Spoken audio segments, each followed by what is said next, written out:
Hello' guys, আপোনালোকক মোৰ অন্য এটিমনি ব্লগলৈ স্বাগতম। শাওনৰ মাহৰ শেষৰটো সময়ত আমি গৈছিলোঁ দখলা পাহাৰ। ঘৰৰ পৰা ইমান ৰাতিপুৱা আহিছোঁ দেখিছেনে, ঘৰত পিন্ধা চেণ্ডেলেই পিন্ধি আহিছোঁ আৰু মই ইয়াৰ পৰা কলেজ যাব লাগিব। তাৰ বাবে কলেজ ড্ৰেছতে আহিছোঁ আৰু ইহঁতে দেখিছেনে ইমান সাজি কাচি আহিছে। বাৰু যিয়ে নহওক, পাহাৰ বগাওঁতে বগাওঁতে একদম হাল বেহাল হৈ গৈছে আৰু আহি পাই দেখিলোঁ ওপৰৰ পৰা গোটেই ব্ৰহ্মপুত্ৰখন দেখা পায়। মোবাইলটোৰে বাৰু গোটেই ঢুকি পোৱা নাই। তাৰপিছত শিৱ বাবাৰ আশীৰ্বাদ লৈ ল'লোঁ।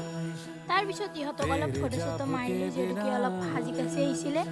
আৰু মই চিধা আহিলোঁ কলেজত ক্লাছকেইটা কৰিলোঁ আৰু এইফালে ফুচকা খাব আহিলোঁ। ফুচকা মেইন নহয়নে গাইজ। ফুচকা খোৱাৰ পিছত আৰু এইফালে আহিলোঁ আমি ডান্সৰ প্ৰেক্টিচ কৰিব। 15 আগষ্টত আমাৰ এটি কম্পিটিশ্যন আছিলে, তাৰ বাবে ডান্সৰ প্ৰেক্টিচ কৰিলোঁ।